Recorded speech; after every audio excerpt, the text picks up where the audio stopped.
Hello बच्चों, आज की कक्षा में आप सभी का बहुत स्वागत है। आज हम लोग स्पर्श भाग 1 का पाठ 2 दोहे पढ़ेंगे। दोहे की पुनरावृत्ति करेंगे, जिसके रचयिता हैं रहीम दास। रहीम दास जी ने नीति के दोहे लिखे हैं जो कि अत्यंत प्रसिद्ध हैं, जो जीवन मूल्य के बारे में बताते हैं। और इसके लिए उन्होंने दैनिक जीवन पर आधारित कुछ ऐसे उदाहरण उन्होंने लिए हैं। उनसे जो है इनकी बातें स्पष्ट हो जाती हैं, और इनको लेकर यदि हम जीवन में चलते हैं तो हम जीवन में सफलता की मंजिल आसानी से पा सकते हैं। तो इसमें उन्होंने एक कहा कि हमको झटके में मतलब ये फैसला नहीं करना चाहिए कि हम किससे प्रेम का संबंध जो है झटके में किसी से तोड़ना नहीं चाहिए। दूसरी बात इन्होंने बताई कि अपने मन की बात को अपने मन में ही छिपा कर रखनी चाहिए। और तीसरे दोहे में उन्होंने बताया है कि ये हमें जो है एक काम एक बार में एक ही काम करना चाहिए, कई काम में एक साथ नहीं लगना चाहिए। इससे जो है हमें सफलता मिल सकती है। और चित्रकूट में जो वनवास पे जाते समय राम जो है वहीं पे थोड़े दिन तक रुके थे, तो वो अत्यंत ही शांतिपूर्ण जगह है, और वहाँ बड़ा ही रमणीय वातावरण है। तो इसीलिए जिस पे विपदा पड़ती है वो उसी देश जाता है, यानी कि जो मन की शांति के लिए वह वहाँ जाता है। उसके पश्चात ये बताया है कि जब मृग जो है सुंदर ध्वनि सुनकर, मधुर ध्वनि सुनकर के अपने प्राणों को न्यौछावर कर देता है, तो यदि एक पशु होकर ऐसा कर सकता है तो हम क्यों नहीं कर सकते। माने हमें भी अगर कुछ अच्छी चीज़ हम देखें या सुने तो हमें भी उनसे प्रसन्न होकर उन्हें कुछ देना चाहिए। अगला दोहा जो उन्होंने कहा है कि अगर कोई बात बिगड़ जाती है तो वो बनती नहीं है, इसीलिए हमको सोच समझकर काम करना चाहिए, क्योंकि बिगड़ी हुई बात जल्दी बढ़ती नहीं है। फिर अगला दोहा हम लोगों ने पढ़ा है कि बड़ों को देखकर कभी भी छोटों का तिरस्कार नहीं करना चाहिए। हर छोटे बड़े हर व्यक्ति का, हर समान का, हर चीज़ का अपना अपना महत्व है, अपनी अपनी उपयोगिता है, और उस उपयोगिता के आधार पर ही उनका महत्व है। ठीक है, अब आगे का पढ़ेंगे, आगे के दोहे को पढ़ेंगे। आगे के दोहे में इसमें कहा गया है कि रहीमन निज संपत्ति बिना को न विपत्ति सहाय, बिन संपत्ति ज्यों जलज को नहीं रवि सके बचाए। ये कहा गया है कि अगर आपके पास संपत्ति नहीं है, निज संपत्ति बिना, निज मने अपना, निज का अर्थ है अपना, संपत्ति का अर्थ है मतलब कि संपत्ति, धन दौलत। यदि रहीम दास जी कहते हैं कि यदि आपके पास अपनी संपत्ति नहीं है, निज संपत्ति बिना कौन विपत्ति सहाय। विपत्ति का अर्थ है संकट। कोई भी विपत्ति में आपकी सहायता करने वाला नहीं होता। को यानी कि कोई, को का अर्थ क्या होता है, कोई न विपत्ति सहाय, विपत्ति में कोई भी सहायता करने वाला नहीं होता। बिन पानी ज्यों जलज को, बिन पानी ज्यों जलज को, जलज यानी कि कमल। जलज का अर्थ क्या होता है, कमल। जलज यानी कि कमल। बिन पानी ज्यों जलज को, पानी के बिना जलज यानी कमल को कोई नहीं सके बचाए, कोई भी उसको बचा नहीं सकता। ज्यों मने जैसे, जिस प्रकार से पानी को के बिना जलज को, कमल को, क्योंकि पानी ही उसका जीवन है, पानी ही उसकी संपत्ति है। तो पानी के बिना यदि उसे सूर्य भी जीवन दान नहीं दे सकता। पानी के बिना उसके जीवन की रक्षा सूर्य भी नहीं कर सकता है। तो यहाँ पे देखिए उत्प्रेक्षा अलंकार है। उत्प्रेक्षा अलंकार में प्रस्तुत के साथ अप्रस्तुत प्रस्तुत में संभावना की जाती है। तो यहाँ पे अनुप्रास अलंकार का भी प्रयोग हुआ है। सहाय और बचाए, सहाय और बचाए शब्द में अंत्यानुप्रास है। और बिन पानी ज्यों जलज को, ज्यों जो आया है वो उत्प्रेक्षा का लक्षण है, तो इसीलिए यहाँ पे उत्प्रेक्षा अलंकार है। रहीमदास जी कहते हैं कि अपने पास यदि संपत्ति नहीं है, तो धन नहीं है, तो विपत्ति में हमारी सहायता कोई नहीं कर सकता। जिस प्रकार से कि यदि कमल के पास जल नहीं है, तो सूर्य भी उसके जीवन की रक्षा नहीं कर सकता। अब मुसीबत की घड़ी में अपनी संपत्ति किस प्रकार सहायक बनती है, ये प्रश्न है।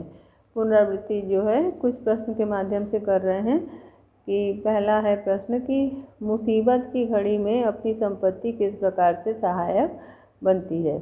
मानव जीवन में आने वाली विपत्ति में कोई भी किसी के लिए माने सदा ही सहायक नहीं बनता।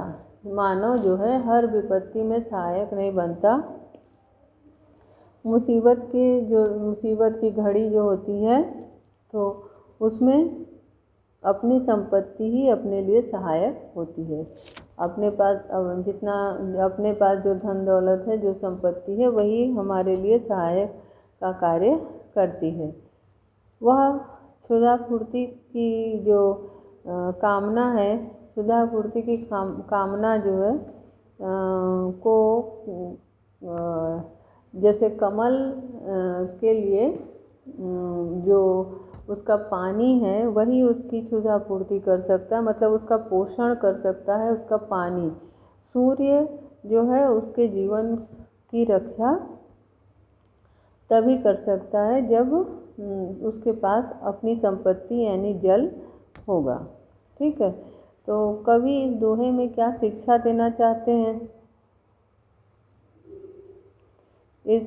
कवि इस दोहे में ये शिक्षा देते हैं कि जैसे कमल को जीवन देने वाला जो सूर्य है, वह सूर्य तभी बचा सकता है जब कमल का अपनी संपत्ति यानी जल उसके पास है। उसी प्रकार से मनुष्य जीवन में अचानक आ जाने वाली जो विपत्ति होती है, जो दुख की स्थितियां होती हैं, उन दुख की स्थितियों से निपटने के लिए हमारे पास अपना धन होना चाहिए, और अपना धन नहीं होने की स्थिति में हमारी सहायता कोई नहीं करता। इसमें अगला प्रश्न है कि विपत्ति में कौन सहायक होता है। तो विपत्ति में इस प्रश्न का उत्तर है कि विपत्ति में धन दौलत ही हमारा सहायक होता है। जलज का शाब्दिक अर्थ क्या है? तो जलज का हमने लिखा है यहाँ पे, जलज का शाब्दिक अर्थ है कमल। कवि ने इस दोहे में कौन सा दृष्टांत दिया है? दृष्टांत यानी कि उदाहरण। कवि ने इस दोहे में कमल का उदाहरण दिया है कि कमल की अपनी संपत्ति है जल, और सूर्य जो है उसके जीवन की रक्षा तभी कर सकता है जब उसके पास अपनी संपत्ति यानी जल है। नहीं तो सूर्य तो अगर उसके पास जल नहीं है, तो सूर्य तो उसको और भी सुखा देगा। ठीक है, मुसीबत में व्यक्ति की सहायता करते हैं, कौन करते हैं? तो विपत्ति में इस प्रश्न का उत्तर है कि अपनी संपत्ति ही विपत्ति में मनुष्य की सहायता करता है। इस दोहे में कौन सी भाषा का प्रयोग हुआ है? इस दोहे में सभी दोहे में ये रहीमदास जी के जो दोहे हैं, इन दोहे में सारे दोहे में ब्रज भाषा का प्रयोग हुआ है। अब अंतिम छंद जो है उसको हम लोग पढ़ेंगे। अंतिम दोहा छंद जो है इसमें, रहीमन पानी राखिए बिन पानी सब सून, पानी गए न उबरे मोती मानस चून। रहीमन पानी राखिए, यहाँ पे देखिए पानी का पहली पंक्ति का अर्थ आप अगर लें तो इसमें ये कहा गया कि पानी को राखिए, पानी को बचा के रखना चाहिए। बिन पानी सब सून, बिन पानी सब सून, पानी के बिना सब सूना है। सूना माने बेकार, ठीक है। पानी के बिना सब सूना है, सून माने बेकार।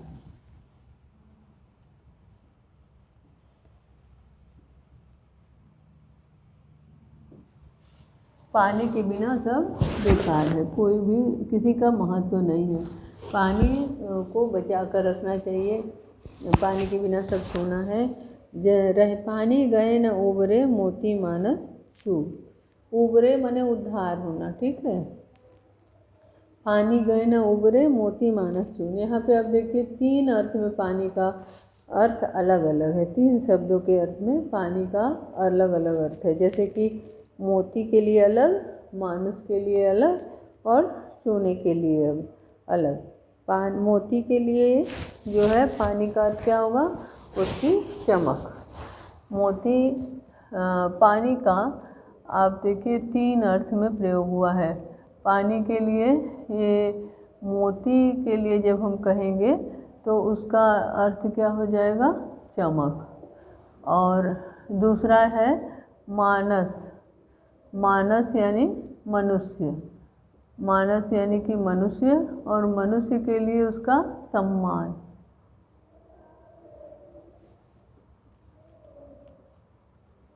और तीसरा क्या है, चून। चून के लिए यहाँ पे पानी का अर्थ है पानी, ठीक है। तो पानी गए न उबरे मोती मानस चून। तो जिस तरह से पानी यदि समाप्त हो जाए, मोती की चमक, मोती की चमक यदि समाप्त हो जाए तो मोती बेकार है, उसका कोई औचित्य नहीं है। और उसी तरह से मानस, मानस यानी कि मनुष्य, मनुष्य के अर्थ में सम्मान, उसका जो है सब कुछ है, क्योंकि समाज में यदि उसका सम्मान नहीं तो उसका जीवन बेकार है। अब चून, चून यानी कि चूना या आटा दोनों ही आप ले सकते हैं। तो अगर यहाँ आटा लेते हैं तो पानी के अभाव में आपको रोटी बनाना असंभव आपके लिए है, मतलब कि कोई भी रोटी नहीं बन सकती है यदि उसमें पानी न डाला जाए। तो इस तरह से आपने देखा पानी शब्द का 3 अर्थ है ना। पानी शब्द का 3 अर्थ है। पानी का पहला अर्थ है चमक, दूसरा अर्थ है सम्मान, और तीसरा अर्थ है पानी यानी कि जल। तो यहाँ पे जहाँ पे भी ऐसा होता है एक शब्द के 2 या 2 से अधिक अर्थ होते हैं तो कौन सा अलंकार होता है, श्लेष अलंकार होता है, ठीक है। श्लेष अलंकार, श्लेष अलंकार में क्या, श्लेष का अर्थ होता है चिपका होना, ठीक है। एक शब्द में जब 2 या 2 से अधिक अर्थ होते हैं, 2 से अधिक अर्थ चिपके हुए होते हैं, तो ऐसे शब्दों को हम क्या बोलते हैं, श्लेष अलंकार। तो यहाँ भी पानी शब्द का 2 से ज़्यादा अर्थ है और इसमें श्लेष अलंकार का प्रयोग हुआ है।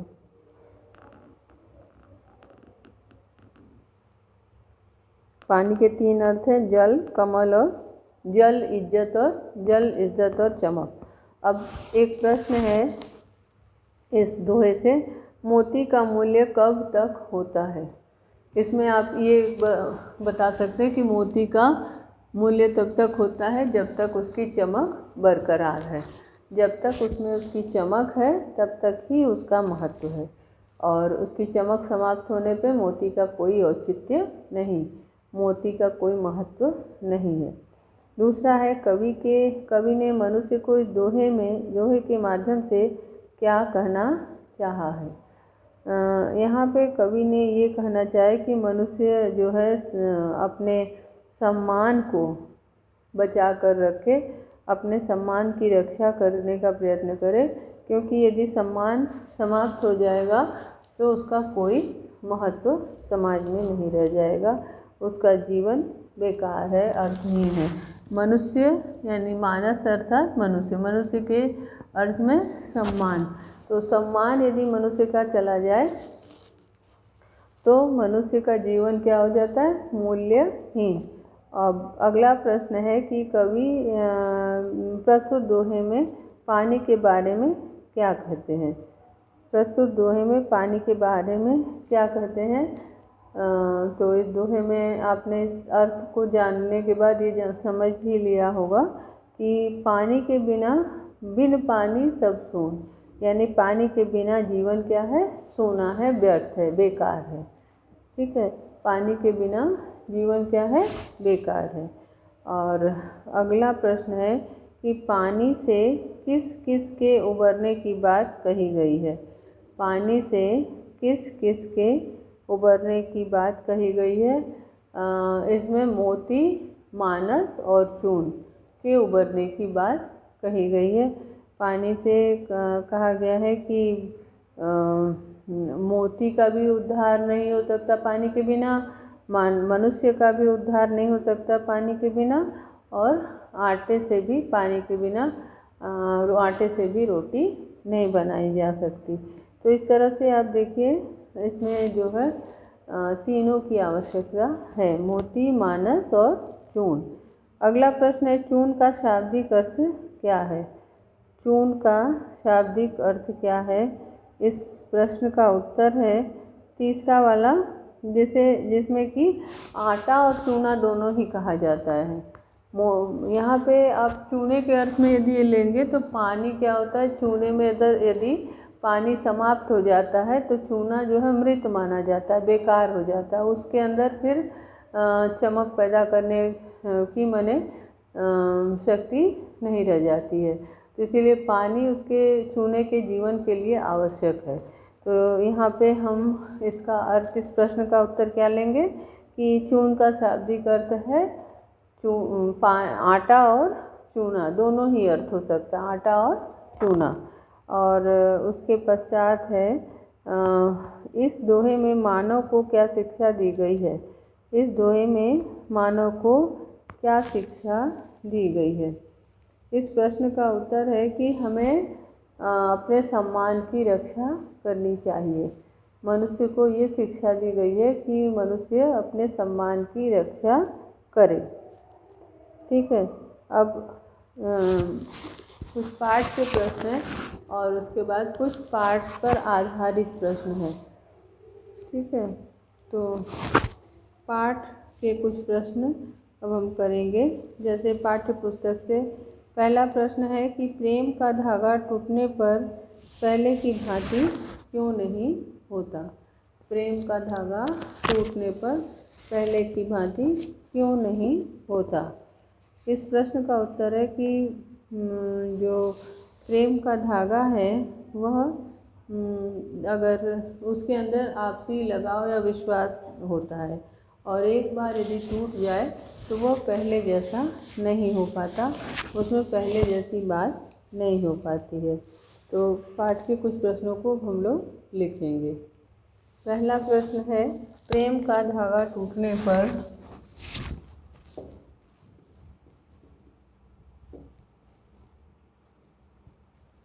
प्रेम का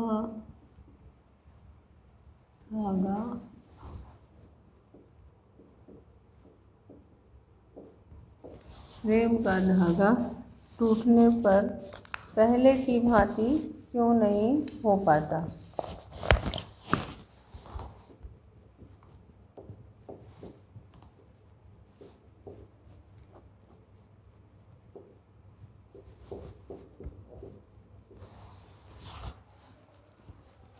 पहले की भांति क्यों नहीं हो पाता।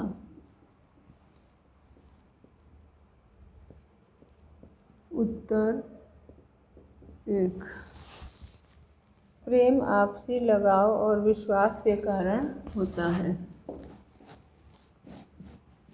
प्रेम आपसी लगाव व विश्वास के कारण प्रेम आपसी लगाव व विश्वास के कारण होता है।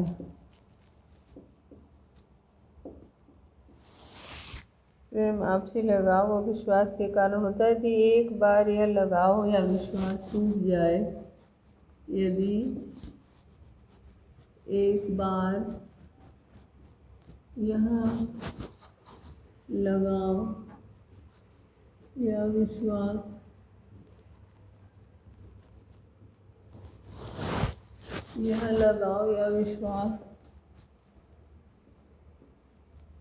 टूट जाए तो फिर उसमें पहले जैसा भाव नहीं रहता। तो फिर उसमें पहले जैसा भाव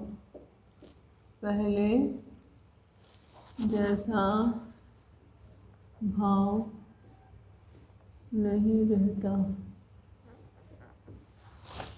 पहले जैसा भाव नहीं रहता। मन में दरार आ जाती है।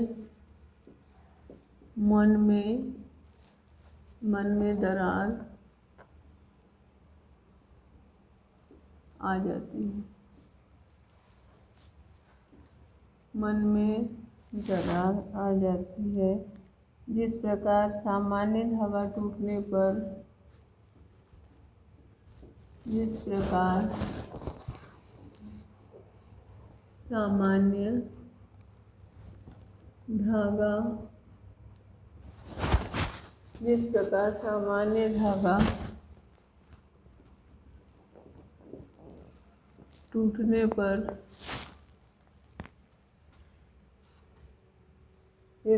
सामान्य धागा टूटने पर उसे जब जोड़ते हैं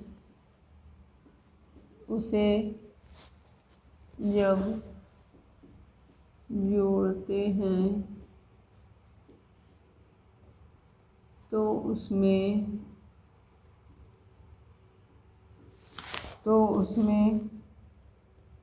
गांठ पड़ जाती है।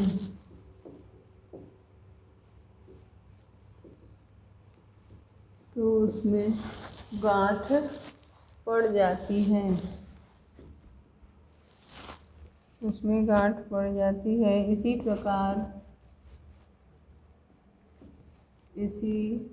प्रकार प्रेम का धागा भी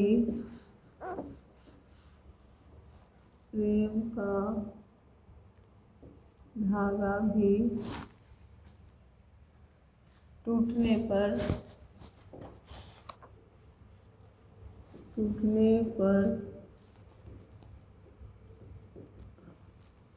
पहले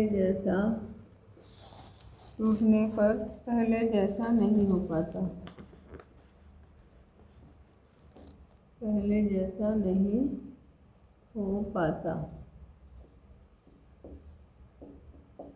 ये आपके पहले प्रश्न का उत्तर है। अब दूसरा प्रश्न है कि हमें अपना दुख दूसरों पर क्यों नहीं प्रकट करना चाहिए?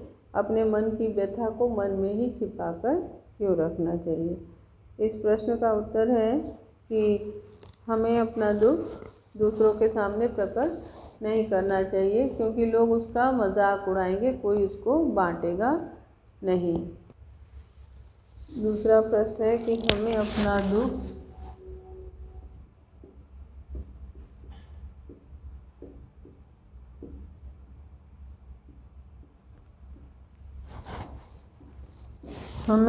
दुख दूसरों पर क्यों नहीं प्रकट करना चाहिए?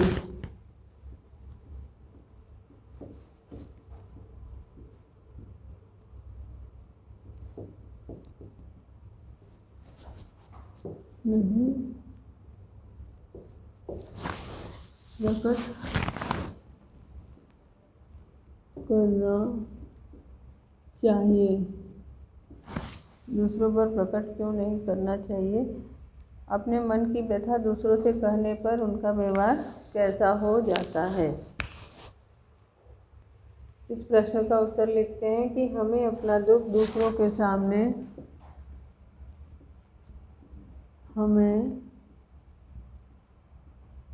अपना दुख दूसरों के सामने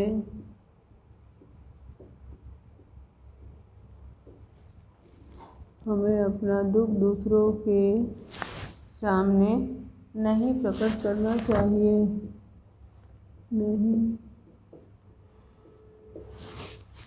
नहीं प्रकट करना चाहिए। नहीं प्रकट करना चाहिए, क्योंकि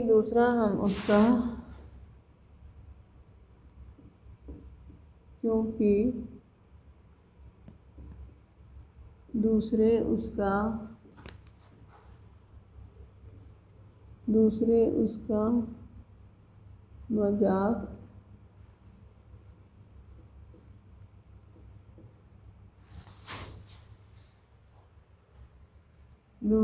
उसका मजाक उड़ाते हैं। हमें अपना दुख अपने मन में ही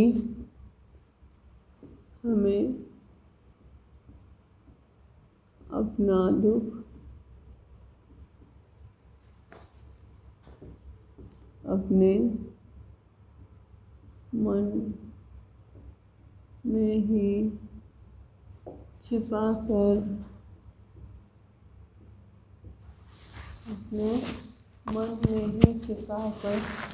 रखना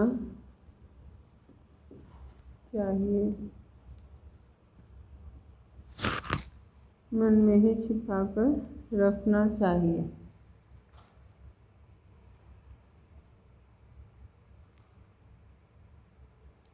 अपने मन की व्यथा दूसरों से कहने पर अपने मन की व्यथा दूसरों से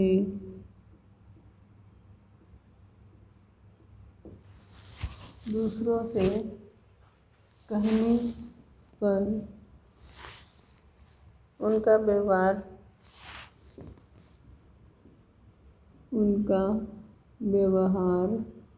परिहासपूर्ण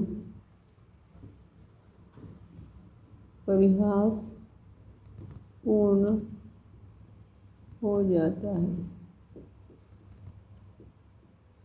उनका व्यवहार परिहासपूर्ण हो जाता है। अब तीसरा प्रश्न है कि रहीम ने सागर की अपेक्षा पंकजल को धन्य क्यों कहा है। इस प्रश्न का उत्तर है कि रहीम ने सागर की अपेक्षा पंकजल को धन्य इसलिए कहा है क्योंकि सागर का जल लोगों की प्यास नहीं बुझा सकता, क्योंकि उसमें जो है उसका पानी जो है खारा होता है, और जबकि सरोवर का जल जो कि पंख युक्त जल है, लेकिन छोटे से छोटे जीव भी उससे अपनी प्यास बुझा सकते हैं। इसीलिए कवि ने पंख युक्त सरोवर के जल से सागर के जल सागर के जल की तुलना की है, और सागर के जल की अपेक्षा पंख के जल को श्रेष्ठ बताया है। ठीक है। अब अगला प्रश्न है कि एक को साधने से कैसे सब सध जाता है। इस प्रश्न का उत्तर इस प्रश्न का उत्तर इस प्रकार होगा। उन्होंने बताया कि एक कार्य करने से सभी कार्य में सफलता मिलती है। किसी भी कार्य को अगर एक कार्य में लगन के साथ किया जाए तो उस कार्य में सफलता मिलती है।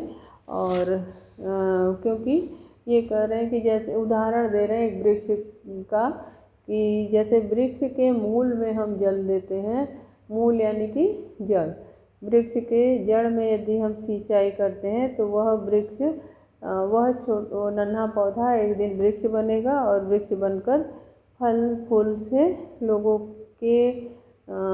की ज़रूरत पूरी करेगा, लोगों को तृप्त करेगा, और इतना फल देगा कि लोग उसे खाकर अघा जाएंगे। फल ही फूल ही अघाए, फूल ही फल ही अघाए। माने फल फूल से वह लोगों को तृप्त कर देगा। अघा देना यानी कि तृप्त कर देना। तो इस तरह से ये करें कि हमेशा एक कार्य को लगन पूर्वक करना चाहिए, एक कार्य में लगन रखना चाहिए, जिससे जो है कार्य हमारा सफल होगा और हमें जीवन में सफलता मिलेगी। ठीक है, आज बस इतना ही, फिर अगली कक्षा में पढ़ेंगे। धन्यवाद।